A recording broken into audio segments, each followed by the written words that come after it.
afternoon or evening from whenever or wherever you are watching this video from. I am Jack Adamas back with my Premier League football predictions, episode 12, game week 12. Let's get straight into it. We start game week 12 with the 12:30 kickoff on Saturday, which sees Burnley hosting Chelsea. Burnley come into this game off of the back of the international break, losing back-to-back games in the Premier League, but before that they did beat two of their relegation rivals, so although they have lost their last two matches, they do start this game week outside of the relegation zone. The international break came at a bad time for Chelsea, who are currently on a 4-game unbeaten run in all competitions. That includes 2 wins in their last 2 Premier League matches, where they've kept a clean sheet in both of those matches. Chelsea have won their last 6 visits to Turf Moor, make that 7 come full time as they win here in a 2-0 away victory. And for the first of 5 3 o'clock kickoffs on Saturday, we see Bournemouth hosting West Ham. Bournemouth were flying high this season, but the momentum has stalled just before the international break as they lost back-to-back games in the Premier League, as they lost in heavy defeats to Aston Villa and Man City, so they will be looking to get straight back to winning ways after the international break in this one. West Ham have looked to turn a corner under Nuno, as they have now won back-to-back games for the first time since February this year, and now they'll be looking to make it 3 wins on the bounce for the first time since December 2023. And West Ham have been a bogey team for Bournemouth of late, as they are unbeaten in their last 8 Premier League head-to-heads. I do think that Bournemouth will break the hoodoo here though, as I can see Bournemouth winning here in a 3-1 victory. Next up, we have 11th vs 12th in the Premier League, as they both sit on 16 points, as we have Brighton at home to Brentford. Brighton and Brentford come into this game, and their form in the last 5 matches are basically the same, as Brighton have picked up 2 wins but 8 points in their last 5 matches, and Brentford have picked up 3 wins but 9 points in their last matches, and they've both scored 8 goals and conceded 6 goals in that time. Brentford though, they have struggled away from home this season, as they've only won 1 of their 5 matches on the road this season. If they do lose here and fail to score, it'll be the first time since April 2023 that they've lost back-to-back away games without scoring a goal. I believe this game will be a high-scoring game that will end in a 5-goal thriller, as we see Brighton get the better of Brentford here in a 3-2 win for Brighton. Quickly, before we move on to the next match, if you're liking this video and you haven't already, please hit that subscribe button, as I'm trying to get to 1,000 subscribers by the end of the year. Next up, we travel to Craven Cottage, as we have Fulham at home to Sunderland. Fulham are moving in the wrong direction and they are falling down the table. They now find themselves only 1 point above the drop zone, as they have only got 1 win in their last 6 Premier League matches. However, they will be looking to get back to winning ways on home soil, where it is where they've picked up 10 of their 11 points so far this season. Sunderland are in dreamland, as they find themselves in the top 4, and they are on a 4-game unbeaten run, and they have played some hard teams in that time, including last time out where they drew to Arsenal, and the last time they came to West London they did beat Chelsea in a 2-1 victory. Fulham are on a 3-game unbeaten run against Sunderland, but with both teams having a different run of form guide here, I think the form guide will go out the window, as this really is a 50-50 game, but I do think Fulham will be the hungrier to get the victory here, so I can see them leaving with all 3 points in a 2-0 win. Next up, we have Liverpool at home to Nottingham Forest. Liverpool have been a shell of their former selves from last season, as they've already lost 5 games so far this season, 4 of which have come in their last 5 matches, which included last time out when they lost 3-0 away to Man City, so they will be looking to get back to winning ways in front of their home fans in this one.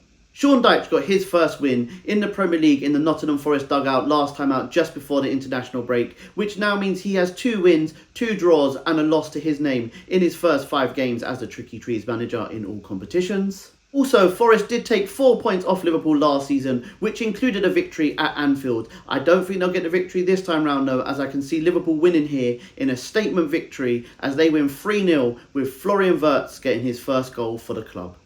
And for the last 3 o'clock kickoff on Saturday, we travel to Molineux, where we have Wolves at home to Crystal Palace. Wolves come into this game with new manager Rob Edwards in the dugout for the first time, and he has a massive job on his hands, as he will try to keep Wolves in the Premier League, as they haven't got a victory in the Premier League for the last 15 times of trying. Crystal Palace had a very good start to the season. They then suffered a minor blip, but then they've now turned it round, as they have gone 4 games unbeaten in their last 4 matches in all competitions, with 3 wins and 1 draw to their name. So for their sake, I hope the international break hasn't come at the wrong time and killed their momentum. Crystal Palace have won 7 of the last 9 Premier League head-to-heads between these two sides, and I don't think it will be new manager bounce for Wolves, as I can see Palace go in there and ruining the party as they leave with all 3 points in a 2-1 victory. And for the 5:30 kickoff on Saturday, we travel to St James's Park as we have Newcastle at home to Man City.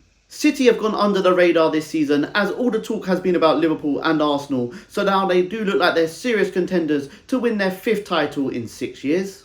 And with Newcastle winning only one of the last 35 Premier League meetings between these two sides, and with Eddie Howe being winless in his last 18 Premier League matches against Man City, I can see them fighting hard here, but I can see Man City getting a victory in a 2-1 win. Moving on to Super Sunday, we have 2 matches, and we start with the 2 PM kickoff, which sees Leeds hosting Aston Villa. Leeds come into this game and they aren't on the best run of form, as they have lost 4 of their last 5 Premier League matches, and they've lost their last 2 games back to back, which they have conceded 3 goals in both of those games.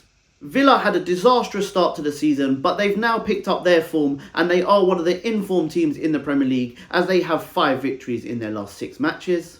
And with Villa being unbeaten in their last 5 Premier League head-to-heads against Leeds, with 3 wins and 2 draws, I can see that continuing here with a routine 2-0 victory for Villa. And for the 4:30 kickoff on Sunday, it is game of the weekend as we have the North London derby as Arsenal host Tottenham. Arsenal come into this game on an amazing run of form as they are unbeaten in their last 14 matches in all competitions, with 12 wins and 2 draws in that time. They've also kept 11 clean sheets in those 14 matches, which now gives them a 4-point gap at the top of the table. A lot of the talk this week has been about Gabriel's injury, but I don't think it will matter too much, as they've shown this season that they've got credible cover in all positions on the pitch. Spurs will be looking to get a victory here to move them back into the top 4, and they haven't been on the best run of form as they've got 2 wins, 2 losses and 1 draw in their last 5 matches, but we all know that when this game comes around, the form guide goes out the window. Arsenal are unbeaten in their last 6 head-to-heads between these two sides, with 5 wins and 1 draw, but with Tottenham having the best away form in the league so far this season, I think they will put a dent in Arsenal's title hopes here, as I can see the honours being shared in a 1-1 draw. And to round up game week 12, it is the 8 PM kickoff on Monday as Manchester United host Everton. United are now on a 5-game unbeaten streak, which is the longest run under the Ruben Amorim reign, with 3 wins and 2 draws to their name in their last 5 matches. They did take the lead in their last 2 games, but ended up drawing those matches, so they will need to cut that out if they are serious about finishing in the top 4 this season. Everton come into this game off a victory just before the international break, as they got a comfortable win at home as they beat Fulham 2-0 last time out. It was only their 2nd win though in their last 9 Premier League matches. No team in Premier League history has more wins against a single opposition than Manchester United's 42 wins against Everton. Make that 43 come full time as Manchester United win here in a 2-0 win. Thank you very much if you are still here at the end of my video. I really do appreciate the love and support I've been getting from you guys. Please do continue to like and share, but most importantly hit that subscribe button, as I'm trying to get to 1,000 subscribers by the end of the year. If you haven't already, please hit that subscribe button, as we're almost there and I've nearly hit my target. Have a good weekend guys, and remember, if you don't shoot, you can't score. Bye guys, have a good weekend.